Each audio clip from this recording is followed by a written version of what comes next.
Good morning, everyone. I'm Dan Garodnick, Chair of the City Planning Commission and Director of the Department of City Planning. Welcome to today's public meeting of August 23rd, 2023. We're going to start with votes on proposals found in all 5 boroughs, then move on to our 2 public hearings for today, one on an office lease renewal and one on a proposal for new housing in Brooklyn. Our first vote for today is on an application by a Sheepshead Bay restaurant located at 2761 Plum 2nd Street, which is looking to continue operating without the need to go to the Board of Standards and Appeals for a renewal every 5 years. Next is the largest housing project before us today, 1460 to 1480 Sheridan Boulevard in Crotona Park East in the Bronx. These buildings would include 970 homes intended to be income restricted and over an acre of public open space along the Bronx River next to Starlight Park and near multiple train stations. That is a truly significant amount of housing for one single proposal. Moving to East Harlem in Manhattan, the City Planning Commission will vote on 244 East 106th Street, a proposal by the Department of Housing Preservation and Development to create 32 income-restricted homes built as part of Share NYC. This pilot uses a shared housing model where 2 or more independently occupied rooms share a kitchen and or a bathroom. It's another avenue the city is exploring to create much-needed affordable homes for New Yorkers. Next up, we have votes on 3 buildings that received approval from the Landmarks Preservation Commission and are now before us for review before going to the City Council. The first is 935 St. Nicholas Avenue in Washington Heights, built in 1915. It is notable architecturally for its Gothic revival style, brick and limestone character, and culturally for being the home of prolific jazz pioneers Duke Ellington and Noble Lee Sissel. The second building is Hotel Cecil and Minton's Playhouse in Harlem. Constructed at the tail end of the 19th century, the hotel was home to the prominent nightclub Minton's Playhouse that gave rise to bebop style of jazz in the 1940s, thanks to innovators who played there, including Thelonious Monk. The third building, the John Burke's Dizzy Gillespie residence, was constructed in 1922 in North Corona and is significant for its namesake, a legendary jazz trumpeter, composer, and band leader. Needless to say, we are jazzed to see these 3 historic sites on the agenda today. My apologies to all. Our final City Planning Commission vote for today is for a zoning lot subdivision at 176 Chelsea Street in Tottenville, Staten Island. Now, for today's public hearings, we'll begin with a lease renewal for the Department of Design and Construction's Manhattan Hub of Operations, located at 40 Worth Street.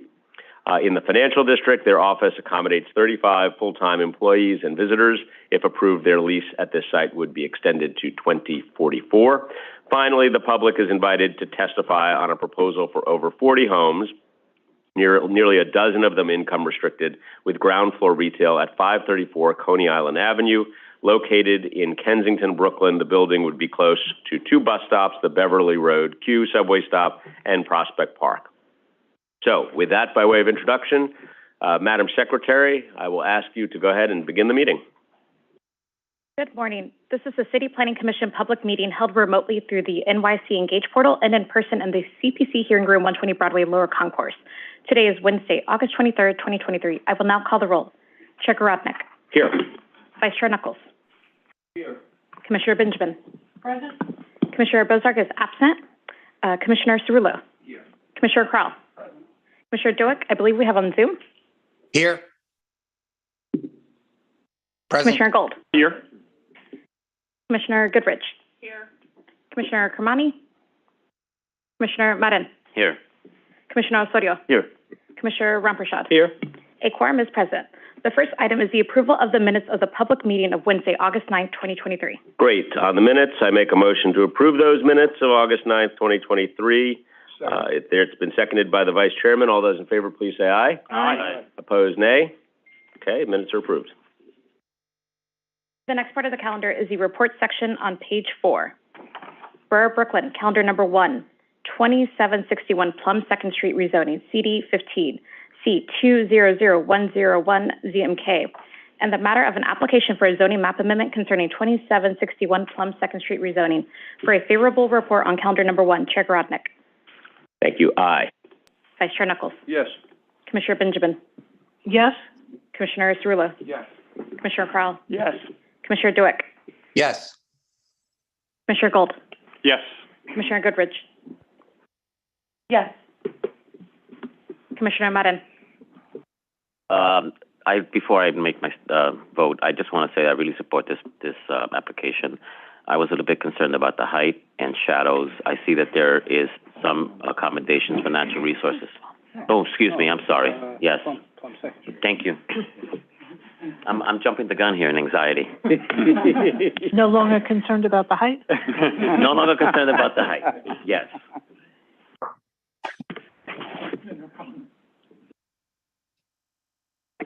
Commissioner Osorio. Yes. Commissioner Ramprashad, I have you as recused. Yes. Okay.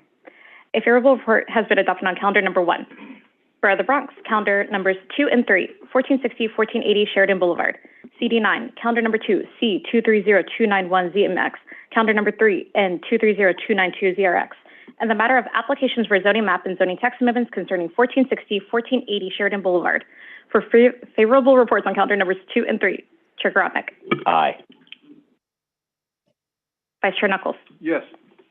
Commissioner Benjamin. Aye. Commissioner Cerullo. Yes. Commissioner Crowell. Yes. Commissioner Dueck. Yes.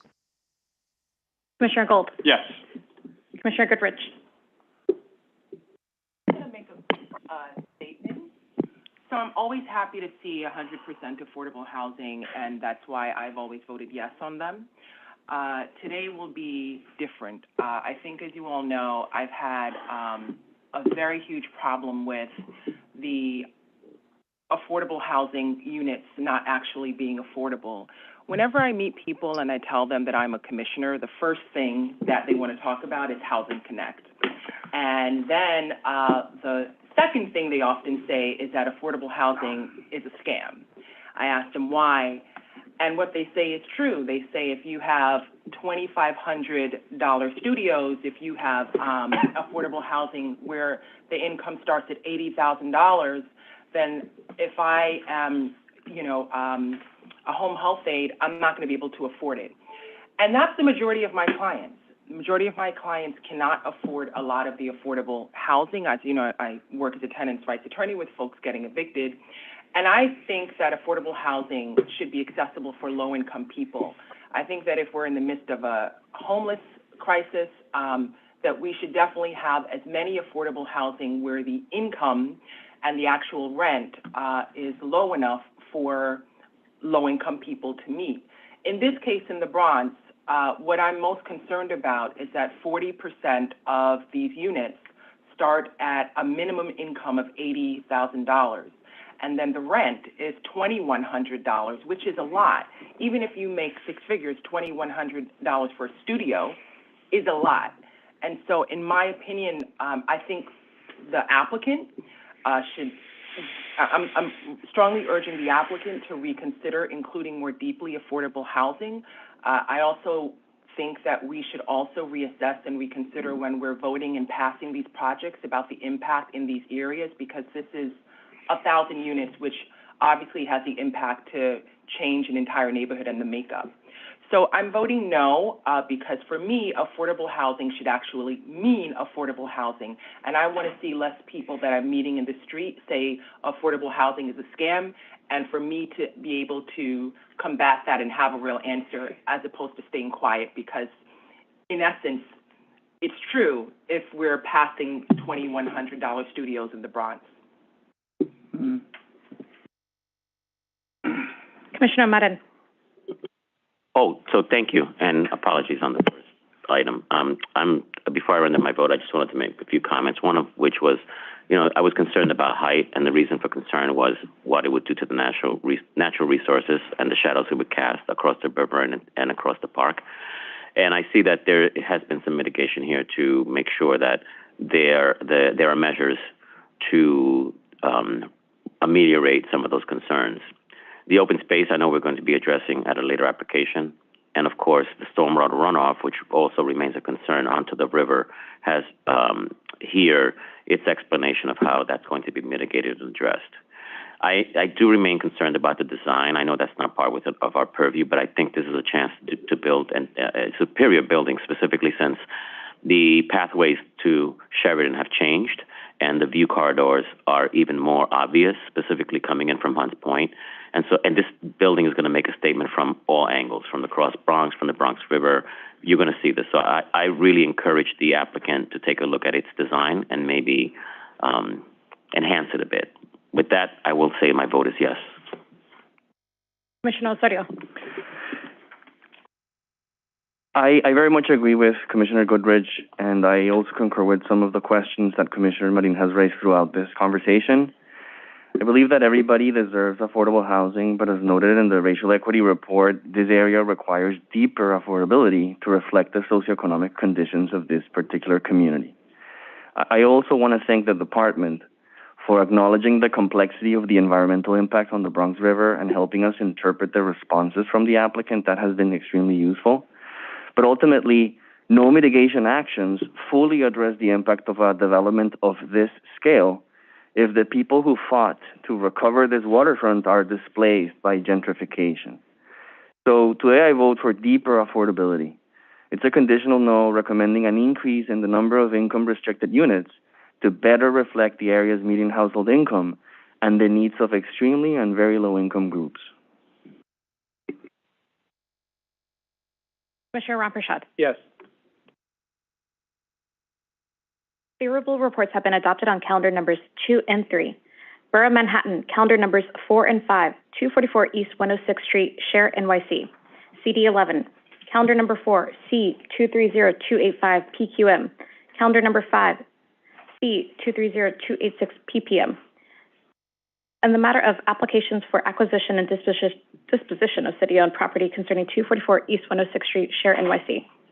For favorable reports on calendar numbers 4 and 5, Chair Grodnick. Aye.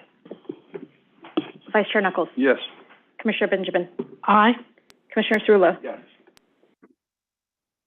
Commissioner Crowell. Yes. Commissioner Dueck. Yes. Commissioner Gold. Yes. Commissioner Goodrich. Yes. Commissioner Madden. I'm really excited to see this project. I do believe that we've been grappling also with this population that's aging out, and of course the LGBTQ plus community that's looking for housing. I think that this shared rooming unit, I want to get it right. Rooming unit shared housing situation actually helps to answer some of the questions that the city is grappling with housing, and I encourage that we try and make this model more available in the city of New York with funding through HPD. So I vote yes. Commissioner Osorio. Yes. Commissioner Ramprashad. Yes. Favorable reports have been adopted on calendar numbers 4 and 5.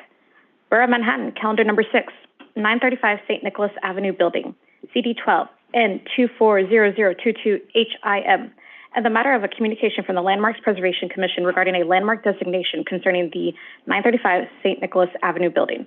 For the adoption of calendar number 6 for referral to the City Council, Chair Grodnick. Aye. Vice Chair Knuckles. Yes. Commissioner Benjamin.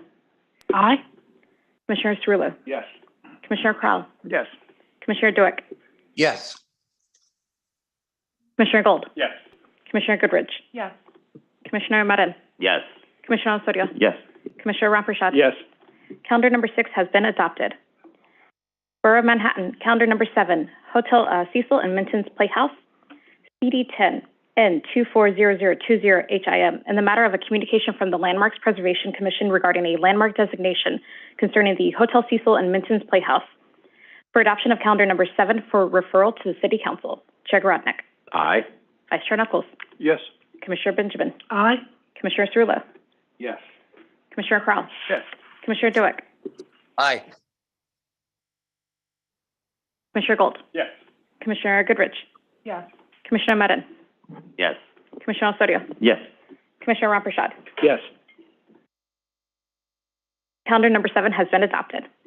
Borough of Queens, calendar number 8, John Burks, Dizzy Gillespie Residence, CD3, N240021 HIQ, and the matter of a communication from the Landmarks Preservation Commission regarding a landmark designation concerning the John Burks Dizzy Gillespie residence. For adoption of calendar number 8 for referral to City Council. Chair Garodnick. Aye. Vice Chair Knuckles. I want to salute the Landmarks Preservation Commission for this designation as well as the prior designation. Dizzy Gillespie was a regular at Minton's Playhouse, and he's also one of the greatest artists this country has ever produced. I proudly vote aye. Commissioner Benjamin. I echo the sentiments of Vice Chair Knuckles and vote aye. Commissioner Cerullo. Yes. Commissioner Crowell. Yes, echoing the sentiments. Commissioner DeWitt. Again, echoing the sentiments of the Vice Chair, and I vote aye. Commissioner Gold. Yes, I'd attach to those sentiments as well. Commissioner Goodrich. Another echo, and yes. Commissioner Madden. Yes. Commissioner Osorio. Yes. Commissioner Ramprashad. Calendar number 8 has been adopted. Borough of Staten Island, calendar number 9, 176 Chelsea Street, CD3 N230314 RCR, in the matter of an application for the grant of certification concerning 176 Chelsea Street for the adoption of calendar number 9. Chair Garodnick. Aye. Vice Chair Knuckles. Yes. Commissioner Benjamin. Aye. Commissioner Cerullo. Yes. Commissioner Crowell. Yes. Commissioner DeWitt. Yes. Commissioner Gold. Yes. Commissioner Goodrich. Yes. Commissioner Madden. Yes. Commissioner Osorio. Yes. Commissioner Ramprashad. Yes. Calendar number 9 has been adopted. The next part of the calendar is the public hearing section on page 8. Okay, great. We're going to ask those who are here to testify to limit their remarks to 3 minutes. And let's kick it off with the first item on the agenda today, calendar 10. Madam Secretary, if you could introduce this item. Borough of Manhattan, calendar number 10, 40 Worth Street, DDC office space lease renewal, CD1 N2400002PXM, public hearing, and the matter of an application for a notice of intent to acquire office space concerning 40 Worth Street, Department of Design and Construction office space lease renewal. Great. And on behalf of the applicant team, we have a number of representatives from a variety of city agencies here. They are Walkman Wong, Rima Davis Bino, Janine Podesta, Eric Alberti, Edward Voisich, and Alex Treskowski from DDC and DCAS. They are assorted representatives of those various agencies, and when you all are ready, whoever is going to speak, just introduce yourself, and you can go ahead and get started. They'll be appearing by Zoom today. Thank you.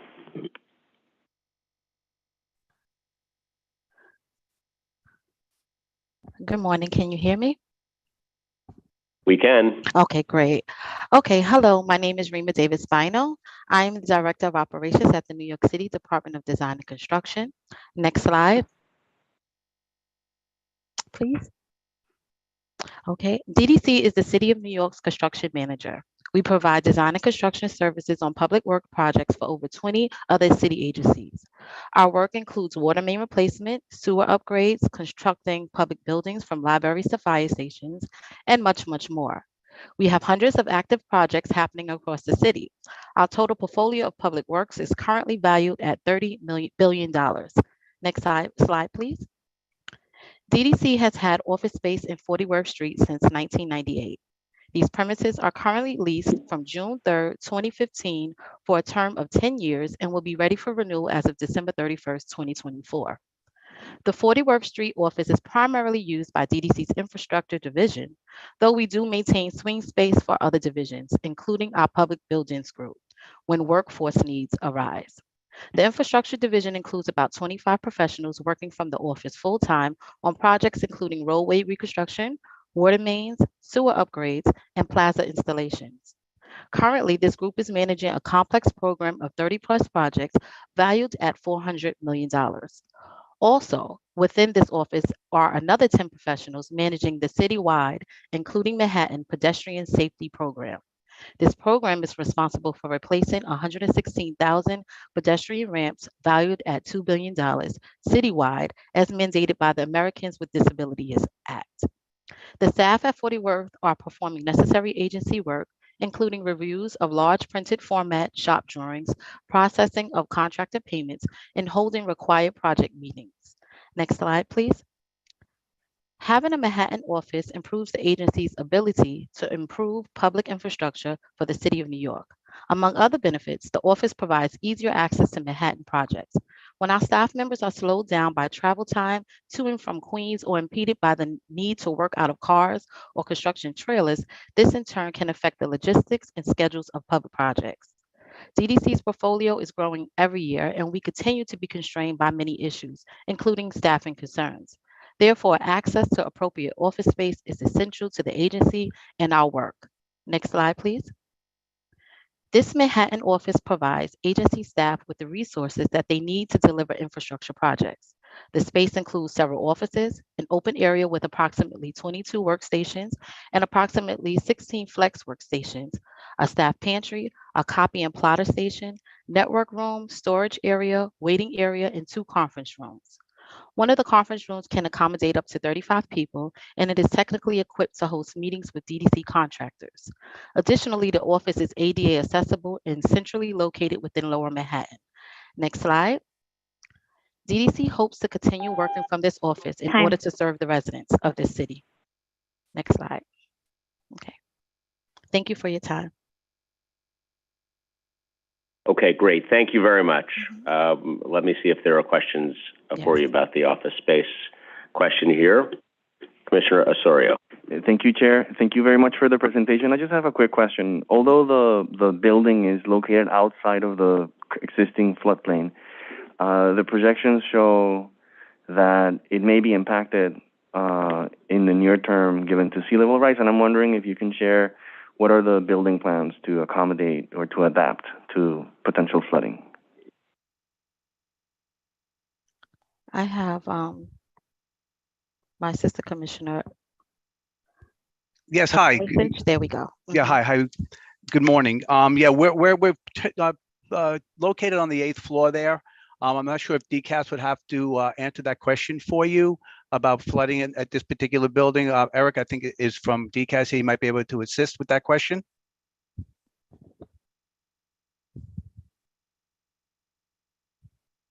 I guess he's not here. Eric, you should be able to mute. Yeah, I'm sorry about that. My name is Eric Alberti. I'm from DCAS. As far as I know, the building hasn't had any flooding issues in the past. It is something I need to confirm if that is an issue, but we are on the 8th floor of the building. Thank you. I appreciate any additional information you can provide. Thank you. I will. Thank you, Commissioner. Any other questions? Okay. Thank you very much to all of you for being with us this morning, and we appreciate it. We don't see any members of the public wishing to testify on this item, so I will close the hearing on calendar number 10, and we will open the hearing on the next items, calendars 11 and 12. Madam Secretary. For Brooklyn, calendar numbers 11 and 12, 534 Coney Island Avenue, CD 12. Calendar number 11, C 230010 ZMK. Calendar number 12, N 230011 ZRK. Public hearing in the matter of an application for a zoning map and zoning text amendments concerning 534 Coney Island Avenue. Great. Thank you very much. And on behalf of the applicant, we have Mr. Eric Palatnik. Welcome. And as soon as you are settled and ready, you may go ahead and proceed. No, hit the button on the microphone first, though. There you go. That works. Beautiful.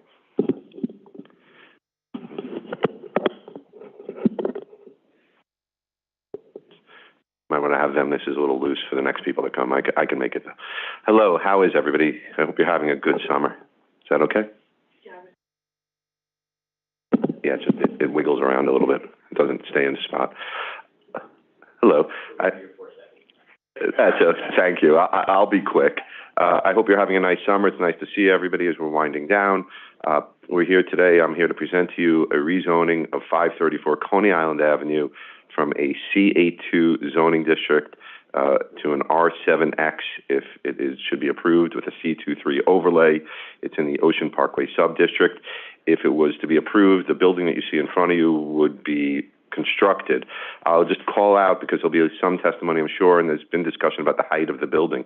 We are proposing the building to be 11 stories at its tallest, and the screen that's up in front of you depicts the tallest part of it is only a small portion at 11 stories. The remainder of the building is a combination of 7, 8, 9, and 10 stories, and it's been playfully designed to create an aesthetic appeal to it. So I know there's been some commentary throughout the comments through the public review process about the height, and I wanted to just call that out to your attention. If the building were to be constructed, it would have 59,000 square feet of residential floor area, 3,000 square feet of commercial floor area on the ground floor, 43 units, 11 of which would be permanently affordable. It'd be 10 one-bedrooms and 33 two-bedrooms. There'd be 19 parking spaces at the cellar level, 16 are required. The zoning map is not coming up entirely clear on the screen here that you could see in front of you. I don't know why, but you could see that the site is proposed on the left side, is what it's existing. On the right side is what's proposed to be R7X. I'll call to your attention that there's an R6A and an R7A district right directly across the street from us, although you can't see it the way it's presented there. I'll keep clicking through. This site, this image shows you the rezoning area. The image in red is our site. It is a Kentucky Fried Chicken.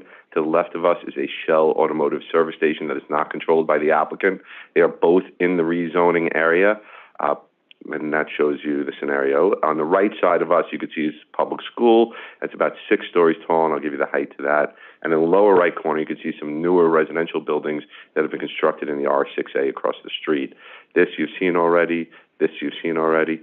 This is a very helpful slide for you to review. Our site is shown in the lower right at 110 feet. You can see the building next door. Well, the school is at 70 feet. Whereas there are residential buildings with no affordable housing across the street that stand as tall as 76 feet.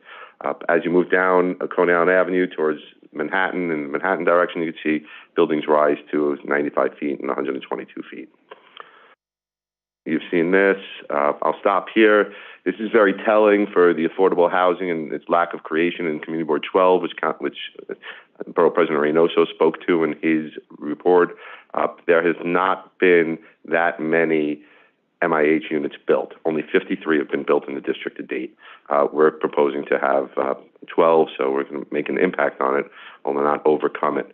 I'm out of time. You're familiar with MIH, and I think I've covered most of the salient points, and I'd be happy to answer any questions. Okay, well, why don't you just lay out this final slide here as to how you get to the 11 permanently affordable units? Sure, I'd be happy to. So there's 43 units, as you can tell. When you take the 25% of the gross floor area and apply it to it, you end up at the 11 units. We're at option level 1, so we're averaging 60% AMI. We'll have a series of units at 40% AMI. We'll have some at 60% and some at 80%, and they will average out in their entirety to 60%. And that's what this slide is showing you. Great. Thank you. Let me just start off with one question. You noted that it's part of the Special Ocean Parkway District. Correct. Is there any relevance for this site and what you're proposing for being in that Ocean Parkway District? No, it would only affect it if we had a community facility proposal of some sort included within our development, but there is none. Okay. Thank you. Mr. Vice Chairman? Thank you, Chair. Eric, could you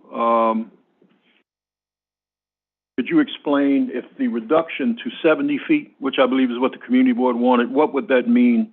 What would the impact be in terms of the 11 units? Sure.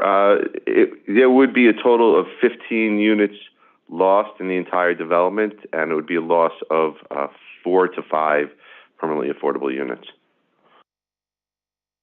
So if that were to happen, what would the distribution look like? Would you know, with 7 units, how many of these respective AMI limits would you? We haven't broken that down specifically. I could get that for you and submit it after the hearing if you'd like to see it. Yes. And what the impact would be, I'd be happy to do that. Thank you. Thank you. Commissioner Osorio? Thank you, Chair. I have just a quick question. I noted that the Borough President recommends to consider filing a follow-up action to waive required parking, given this is Senator I'm wondering if you can share what is your initial reaction to that? We would not like to go through another ULURP. That's my initial reaction. We've been at this for 3.5 years, so that's my initial gut. If we would have talked about this maybe earlier with the borough president, much earlier in the process, I think we might have been interested, and we definitely would have been interested in trying to accommodate that request, because we could put the space to much better use, but we're too far along in the process at this point. Okay, thank you. I appreciate it. Mr. Gold? Just one more on height. So if we went from, I think we're 110 now, to the 70, and you spoke about units, how many floors would that lop off the building? It would lop four stories off the building. Got it. It would make the project unbuildable at R6A. It would be smaller than the as-of-right across the street that doesn't have to provide any MH at all. Got it. Thank you. Thank you.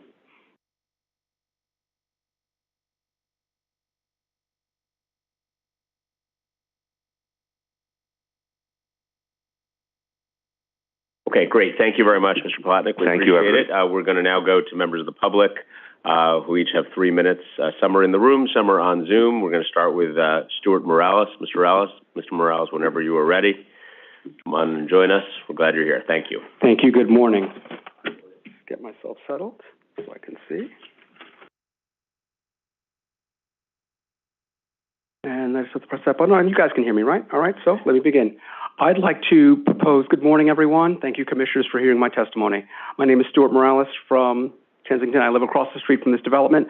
I'd like to urge you to vote no. This is blind rezoning, upzoning with this 534 Coney Island Avenue. Yes, we need and we want housing. We need low-income housing, as has been brought up by members of the community and by a previous commissioner, and truly affordable housing, which some of these metrics we don't feel represents the needs of the community. Our community board conditionally approved a 7-story development with a height of 70 feet. Some of you asked questions about it. We'd be happy with that. The developer ignored us and moved on with urban land use presentation where they claimed they were trying to undo the legacy of Robert Moses. Come on, that's insulting. The developer is going around us and here trying to change zoning to allow their 11-story tower of 43 units. This is why we're here. Over 100 feet right in front of PS 889. We need housing. We need our city planning commission to coordinate and plan with us residents. We welcome that. For a comprehensive design for up and down Coney Island Avenue and the surrounding areas.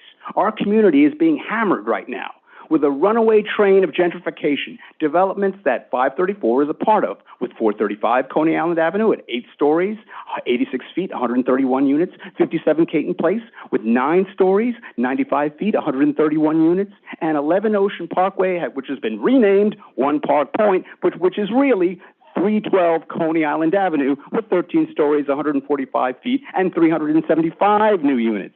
All of the announcements on these properties say that all new units, plus the 43 that they want to add, are going to use the train stop, the F&G, at Fort Hamilton Parkway.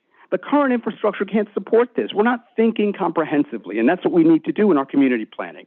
Introducing 531 Coney Island Avenue with a zone change is bad policy. Large percentages of market rate housing worsen gentrification. They raise rents and they displace families. We need housing. I said blind rezoning, upzoning before because there's a lot behind, which was highlighted in green on that slide, where we hear they're planning to build a 14-story building. We need more. We want more housing. It must follow and respect community concerns. We need this. We oppose this rezoning. Just present a new plan with a wider footprint and a lower height. They can afford it. They're good at this type of stuff.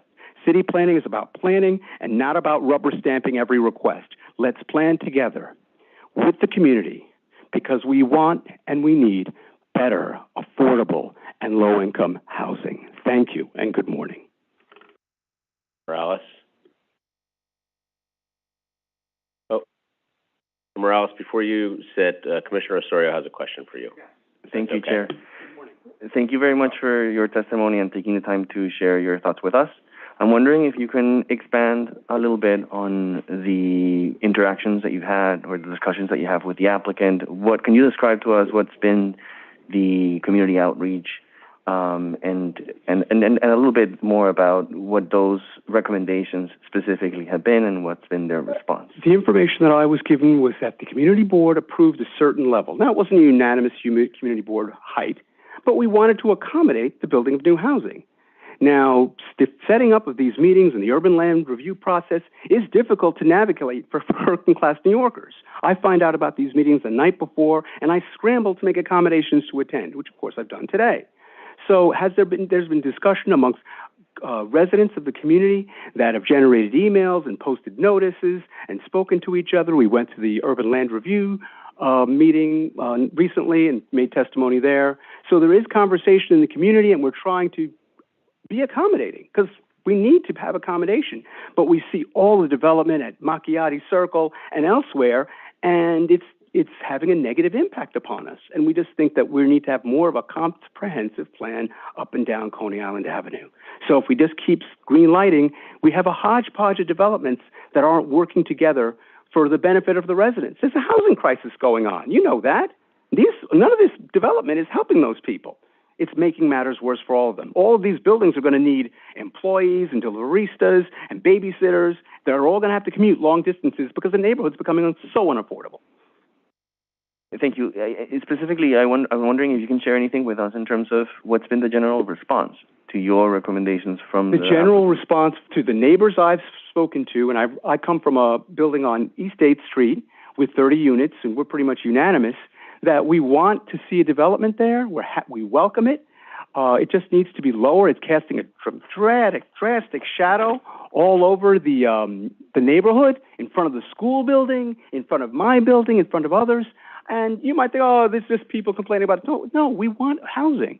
But like the building across the street, it should be within the limits of the community, or the limits of the zoning. You know, we have these meetings for a purpose. Thank you for that. But just to clarify, I was referring to the response from the development, the applicant to the communities. I haven't heard what the developer has responded. At the meeting, he made a particular statement. He said here that, you know, he can't afford to change his design. I kind of respectfully disagree. I'm sure they can afford to change their redesigns. Real estate is a big business and very successful in New York.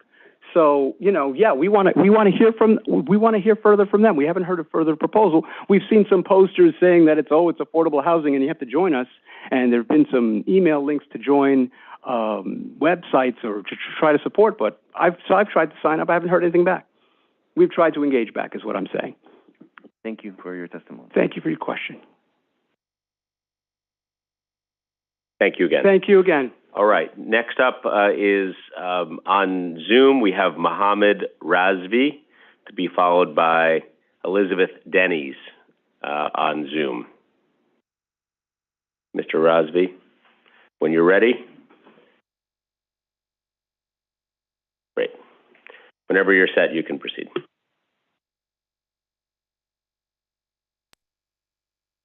Hi, can you hear me? Can you see me? We can hear you.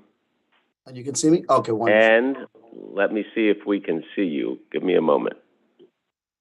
Now we can see you. Oh, wonderful, wonderful. Welcome. Thank you so much. So my name is Mohammed Razvi, and I am the founder and the executive director of Council of People's Organization located in 1077 Coney Island Avenue. I'm here today to support the proposal, which will allow the development of the 11-story mixed-use building containing 43 residential units and 11 affordable units in the district, 40th Assembly District. We founded COPO after the wake of 9/11, and we had been working with the community that's here, which is not far away from this building. And we have been working with the community for the past 20 years. We service over 150,000 people a year. We service over 30,000 people a week just on food pantry during COVID. Here in this neighborhood, it is essential, yes, to have affordable housing, and we fully support this endeavor because there is no housing available at all anywhere in these up and down on Coney Island Avenue. This proposal supports the need of our community, and we look forward for your support to have this happen. Thank you. Great. Thank you very much, Mr. Razvi. Okay, thank you. We're now going to call up Elizabeth Denny's on Zoom, to be followed by Rosalind Shepard here at 120 Broadway. Hello, my name is Elizabeth Denny's. I live at 30 East 10th Street, which is just 2 blocks up from this proposed development on the other side of Coney Island Avenue. I wanted to speak in favor of this proposal. I think it's very, very needed that we get more housing, especially the deeply affordable housing being provided by the MIH option selected here.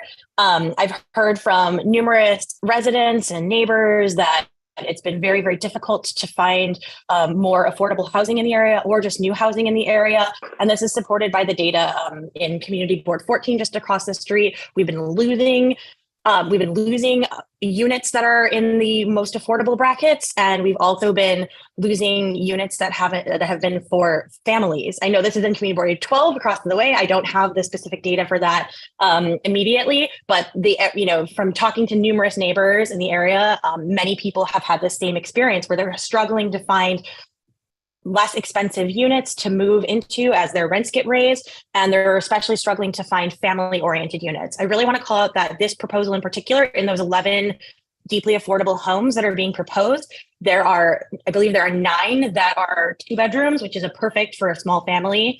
And that is just something that people have been really, really struggling to find in the area. I also just wanted to note that I'm not only am I myself, but I'm also the Mid-Brooklyn chapter leader for Open New York, and we've been collecting signatures in support of this proposal.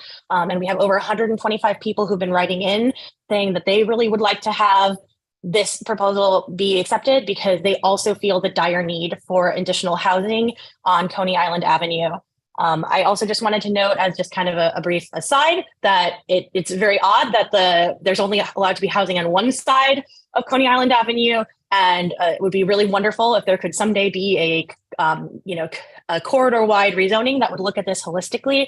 But the transportation infrastructure, I take it all the time. It can definitely support 43 more households.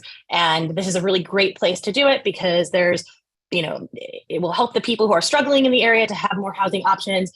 And it has really good access to jobs and to just the many things that this wonderful, vibrant neighborhood has to offer. Thank you so much for my time.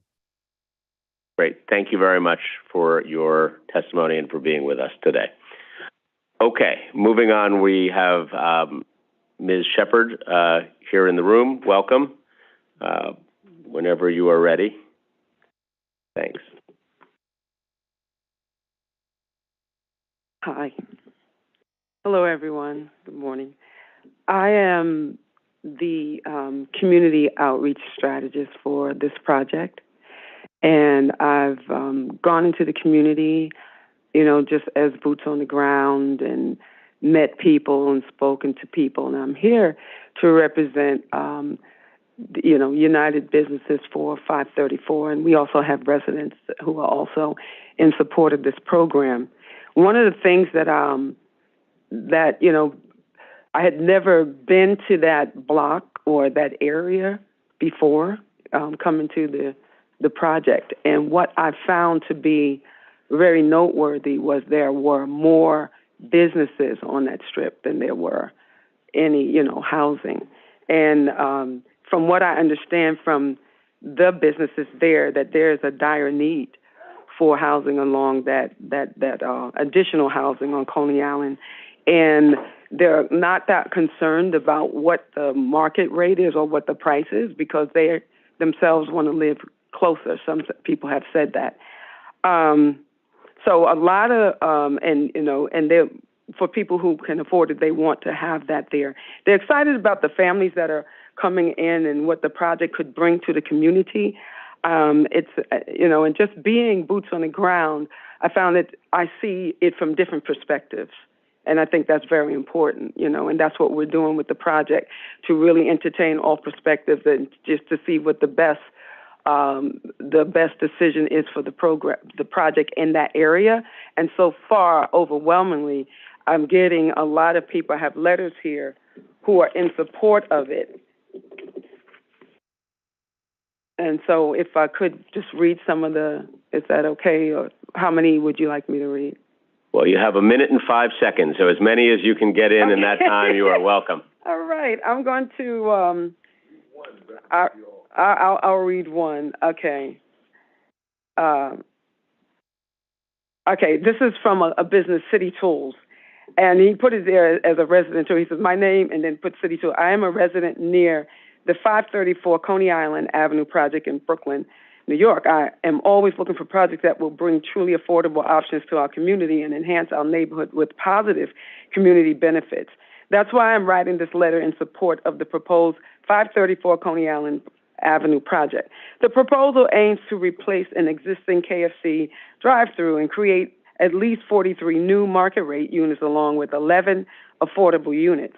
I strongly believe that this project is a step in the right direction to ensure a positive impact in our community on this block of Coney Island Avenue. In addition to the affordable housing component, the ground floor commercial space could provide new services for the area, which will have a positive impact on our economic growth. There's more, but I'll stop because... Okay. Thank you. Thank you very much. We definitely got the sense there. And if you want to submit any of those in for the record, there will be a process for doing that if you wish. Okay. We'll announce it at the end. Okay. Thank you. But before you go, we have a question for you. Ms. Shepard, Commissioner Maureen has a question for you. Shepard, I just want to get a little bit of clarity because I'm not sure that I heard. So you're basically saying that you are in support of the project, but you are also cognizant of some of the concerns that the community has relative to the capacity of the train stations, the amount of housing that's going in. Is that what I'm hearing? That's what the whole, the team is. We're going into this very much aware of what the, reservations are, and we're addressing them and making sure. But there's a dire need in this area. If you go to this area, that whole strip, for me, just going there the first time, there was nothing but businesses. Just businesses along that whole I'm familiar. string. Yeah, I'm familiar, and I happen to agree. I just wanted to see where the team and the community, it seems to me that you both are in favor of the housing. It's a concern about the magnitude of number of units, the capacity, and I just want to make sure I understand that from both sides. Yes, sir. Thank you. I You're appreciate welcome. it. Okay, great. Thank you again, Ms. Shepard. Wait, hold on. No, it's not for you. Okay, well, hang on a sec. Wait.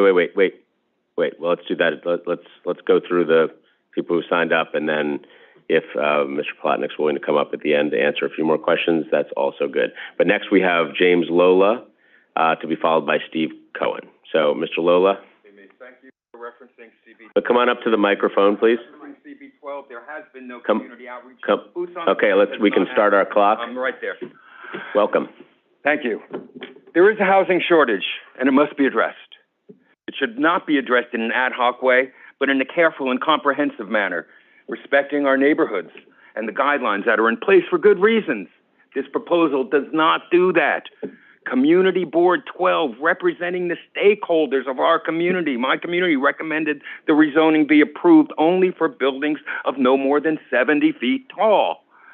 New housing is important, no question, and multiple, larger than previous buildings with hundreds of units are coming online right in the area up on Machado Circle, just up the block on Coney Island Avenue. Machado Circle has the park, the circle in front of it. It maintains the light and air.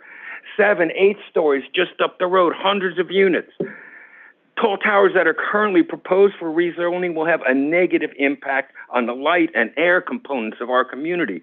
We already have 2 blocks away a 5-mile strip of tall buildings, Ocean Parkway, and other tall building thoroughfares along Prospect Park, none of which eliminate sky and open space.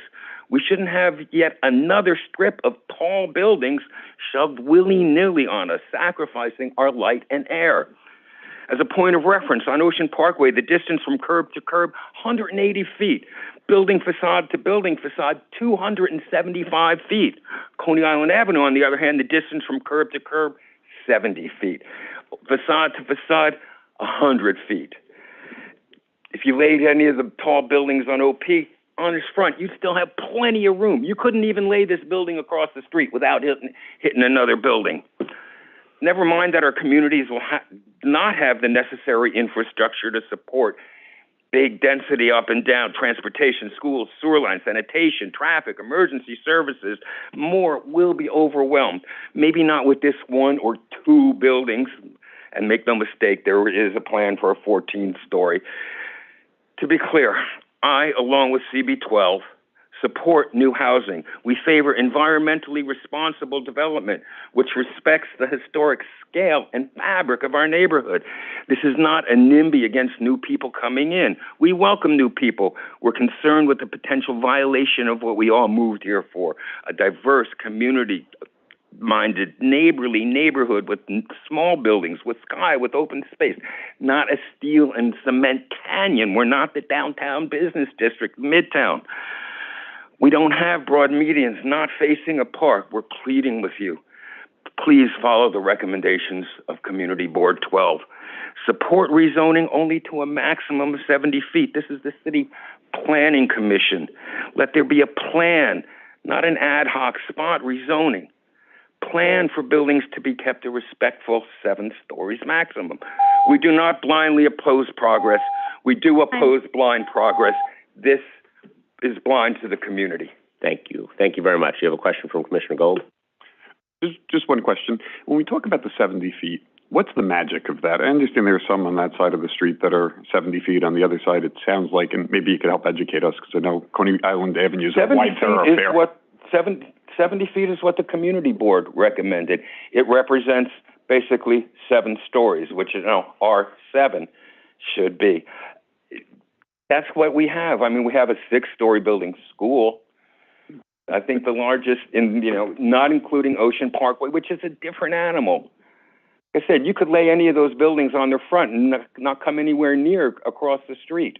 You couldn't lay this building on its front without hitting.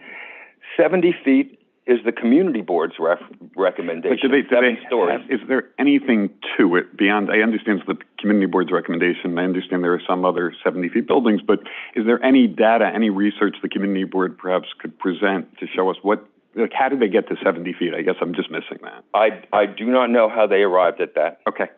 Thank you. Probably related to zoning stories. Okay. Thank you very much. There are questions from Commissioner Osorio. Thank you, Chair, and thank you for your testimony. As you were approaching the microphone, you were saying something about the participatory process, and I was wondering if you can expand a little bit on what you meant. I didn't quite understand what you were saying. There has been very little participatory. The developers have not reached out to the community around the block. We've got a neighborhood association here. Mr. Morales is part of it. So are other people. We've heard nothing from it. I'm sorry, I forgot your name. You say your boots on the ground. I'm around the corner. I haven't seen you, and I'm there every day. Ms. Denise talked about her community petition of 125 signatures. We've got close to 200 against putting an 11 or 14-story building. There has not been, the only community outreach a little bit has been Councilmember Rita Joseph, who's responsive to our calls. She hasn't exactly reached out to us, but she has been responsive. Assemblymember Robert Carroll, whose assembly this is, has reached out, has responded to us. He's in favor of a broader comprehensive plan for the entire strip, not just this spot. Let's do 11 here, 14 there. Yeah, you're only doing 7, yay. There's been no real outreach. We're reaching out. We're putting posters everywhere. We're putting QR codes. We're circulating petitions. I haven't heard anything. We're very visible. My wife has been at all the community board meetings, the ULERT meetings. Stuart's been there.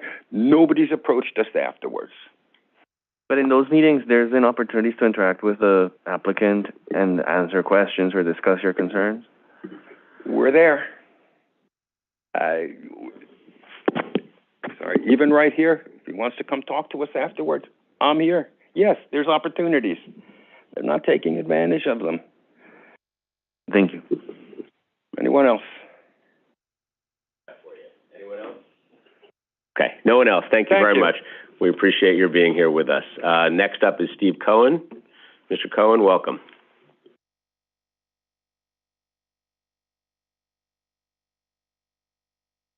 Thank you. I live nearby in Flatbush from where the proposed development is, and I'd like to speak in support of it. I would like to note that the mayor asked in response to a question about within the last 2 weeks, responded, and I quote, There's no housing, folks. There's no housing. He went on to say, I have a homeless crisis right now in the city, and it is a luxury to say, Eric, don't build housing somewhere. That's a luxury I don't have. I got to get New Yorkers in housing.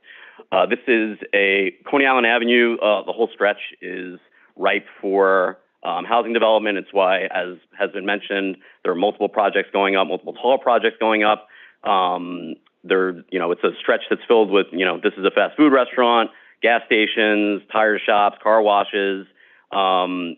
I think what's been said about looking at the whole corridor and reassessing, because basically the zoning along the whole stretch is very idiosyncratic. It makes no sense. There's no way someone would sit down and come up with like, okay, here's the zoning for this block and that block, and across the street's going to be different.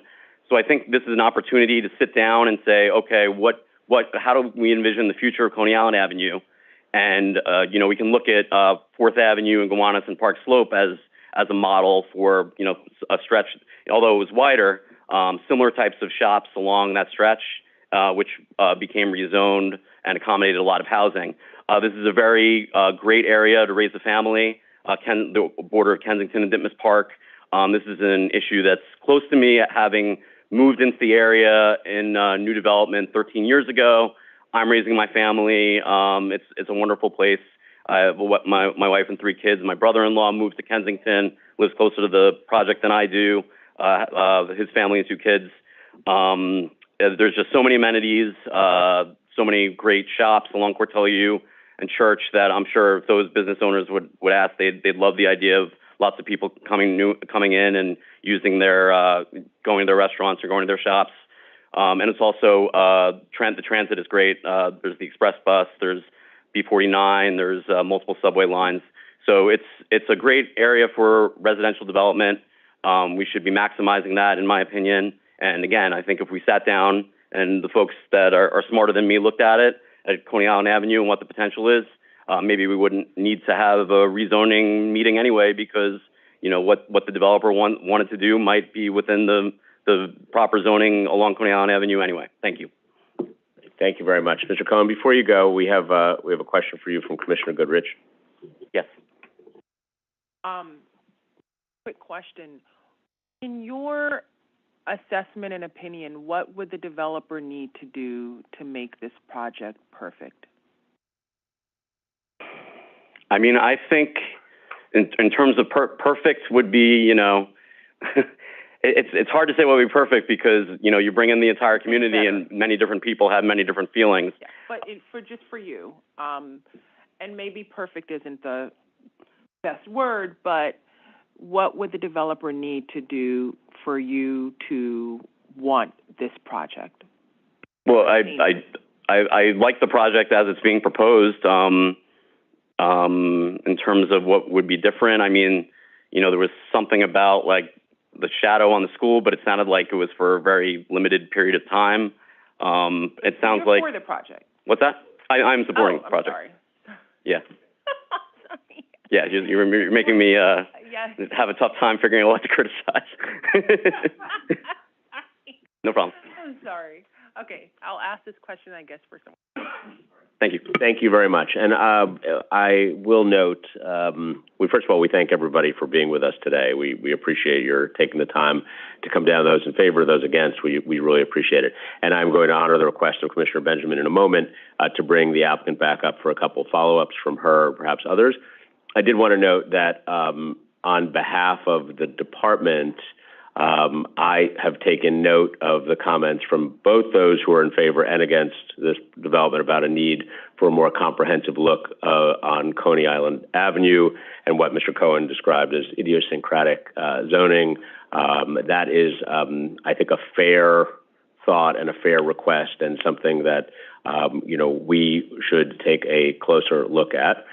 So I just wanted to note that comment has been heard. All the comments have been heard, but that is one which could be a follow-up item for the Department of City Planning. Let me go to Commissioner Benjamin. Mr. Palatnik, if you're willing to come back.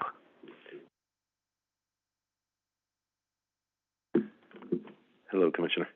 Hi, Eric. How are you doing? Good. Or Mr. Palatnik, I'm sorry. That's okay. I was wondering if you could tell me, what are the floor-to-floors on the commercial space, And what are the floor-to-floors on the residential space? Hang on, let me see if I could figure it out with my eyes. And clearly I'm asking that as a way to see if there is any possibility of lowering you said the 11 stories is only in one particular section. Yeah, the 11th story is only at the top, obviously, but at the tippy top.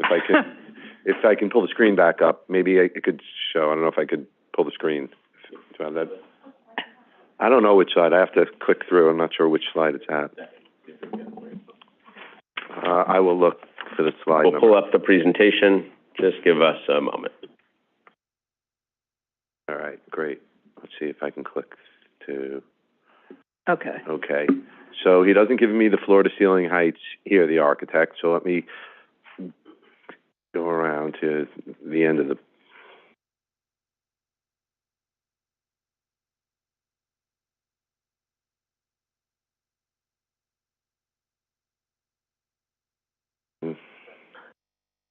Okay, I can't read that so well, so I have to look at...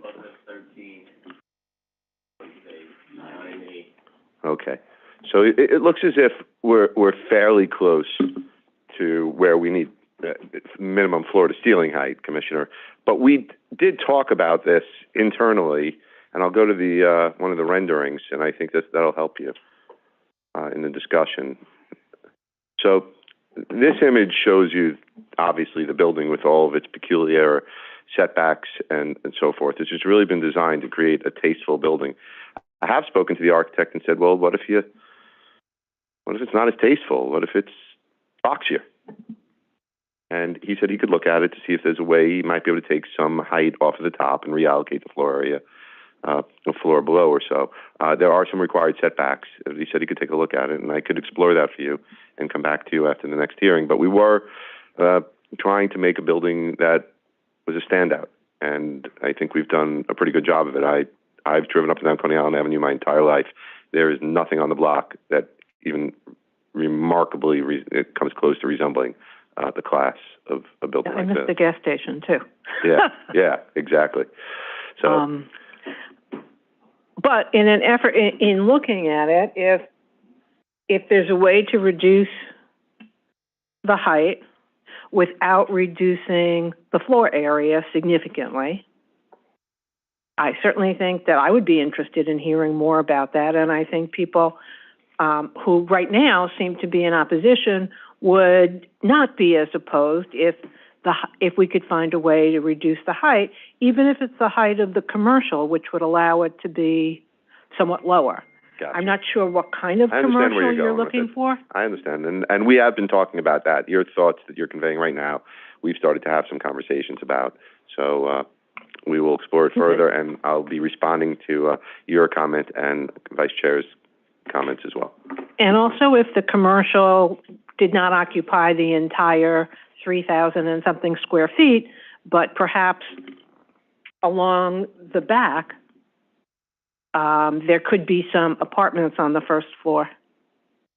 It's maybe ask the architect. We'll take a look. It's not obviously ground floor is not that much, not that desirable. I was going to say, and also as far as the square footage, there's not that much commercial square footage in play to begin with. I do understand that, but in an effort to try and find a compromise that all parties would be happy with, let's take a look. I'm going to examine it, and we've been thinking that way before you even made that comment, and I will do that.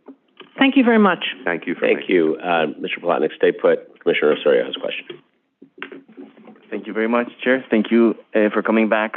I got a quick question, building on Commissioner Gold's question, which I realize is really for the community board. But I'm wondering if you can help us understand where the 70 feet come from. It sounds like from the written comments that we got that this is associated with the maximum height of what R6 would look like, but I'm wondering if you can help us understand sort of like the context in which that conversation has taken place and your response to that. I can't give much context. We can't build ourselves out of a housing crisis and with inflation and no 421 and request that developers build smaller buildings. It doesn't make sense. They'll go to Philadelphia. They'll go to Orlando and every other city that they're running to in droves right now. There's nobody is building in New York. There were 0 housing permits issued in the city of in the borough of Manhattan last month. It's a disgrace. The reason why is the economics don't work. If the economics worked, we're in the biggest capitalistic city that ever existed. People would build. The reason why the people are leaving our city that are the builders and going to other cities is at the density, with the inflation, with supply chains, with the lack of the tax abatement, and with what you're seeing in a conversation like this. It doesn't pay for them to build. They cannot provide the public benefit in the form of affordable housing that the city of New York is requesting them to provide, and do that and build it out of less square footage. It's that simple. You saw this before. We had an application a few months ago, 1880 Coney Island Avenue. The request was the same community board, same request. The application was withdrawn. That's the result. Nobody is trying to be greedy. Nobody is trying to build a building that I think goes out of character with the city of New York. I think 115 feet, 110 feet on Coney Island Avenue is a very respectable height. I think it's a wide street. It could handle the density. I did make a comment at the community board that the avenue as a whole has suffered from under CA2 zoning, which was created to cater to the car for the last century. I think there's a lot of arguments to be made in support of the height. The most important one being, most compelling to me, is 0 building permits pulled in the borough of Manhattan. I've lived in New York my entire life. I don't think I've ever thought I'd see a day that a small town in New Hampshire called Keene would have more building permits issued than the borough of Manhattan. I think it's a disgrace. I think we can do better as a city, and I think part of it is the fear about building. I don't think we should be afraid to build in New York City. I think we should build. That's what the Empire State Building is iconic for that. And to the people that are here, we're happy to sit with them. We have done outreach, and I was going to say a second ago, there's another outreach coming up at PS 139 on September 16th and September 23rd. We've been at every single meeting with everybody. We've offered to talk to everybody at every single meeting. We've had people going out talking to people, and we've garnered a lot of support for the application. I don't think we're ever going to get everybody happy. It's New York City, after all. But I think this design, and I think with the comment that Commissioner Benjamin made of looking to maybe tweak it a little bit, see if we can bring the height down a little bit, I think we could create a housing project that could afford to be built, could create the housing, and might satisfy some of the concerns that the neighbors have. Thank you for your extended response. I just wanted to provide some context to where I thought the 70 were coming from. And I do encourage you, if you can, I mean, given what we've heard today in terms of the complaints about the outreach, to the extent possible, if you can create additional opportunities to discuss your rationale and the response that you just explained in terms of, what are the constraints that you have based on what they think, respecting also their rationale and, their priorities. That would be, I think, very fruitful on what sounds like a logical land use rationale. But where community concerns about height, I think, are also important too. And we concur, and like I said, with the conversation we just had a moment ago with Commissioner Benjamin, we will be looking at ways to see if we could address the height without reducing the floor area at all, to address the concerns. And to the concerns of the community that's here with the outreach, and you just said, I'll repeat again, we are arranging an outreach on either September 16th or 23rd at PS 139, and our team will be there. Rosalind is coordinating. Thank you. And you don't have to do this now, but a quick follow-up. If you can share with us additional information on the sustainability measures of the building. Oh, yes, sure. I would really appreciate I glossed over that in the presentation. I'll be happy to. Thank you. Commissioner Gold? Just a point to follow up there.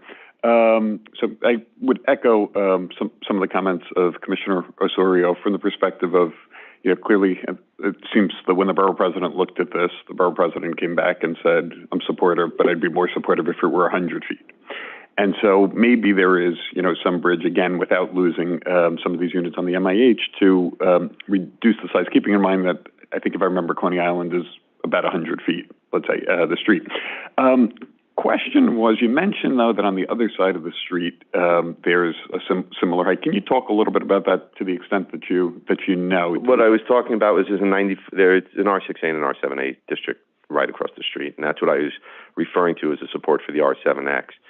When we came to the conclusion of the R7X, it was, there's R7A across the street with no affordable housing in it.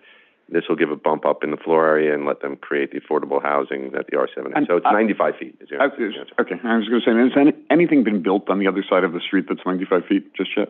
Yes. Oh, yeah. There are two buildings. There are two buildings right across the street. One in the R6 that's 60-something feet or nearly 70, and then there's a 95-foot tall building in the R7A. Got it. Thank you. Okay, thank you, Mr. Palatnik. Thank you very much. Appreciate it. Seeing no other members of the public wishing to testify on calendars 11 and 12, calendar numbers 11 and 12, we'll close the hearing on this item. Madam Secretary, is there other business before the commission today? No, Chair Grodnick, there is no other business before the commission, but I do have some public information to share. For those of you who are unable to or did not wish to testify, you can submit written testimony online by selecting this hearing on the upcoming meetings page of the NYC Engage portal through DCP's website or by mailing your comments to City Planning Commission, Calendar Information Office, 120 Broadway, 31st floor, New York, New York, 10271. Excellent. Thank you very much. And with that, appreciation to the commission for their time and energies, to those who came and joined us today in the hearing room and also by Zoom. We appreciate your comments on these items. And with that, enjoy the final days of August. We will reconvene after Labor Day. And with that, this hearing is adjourned. Thank you. Thank you. The time is 11:11 a.m. And here we sit, ready to talk to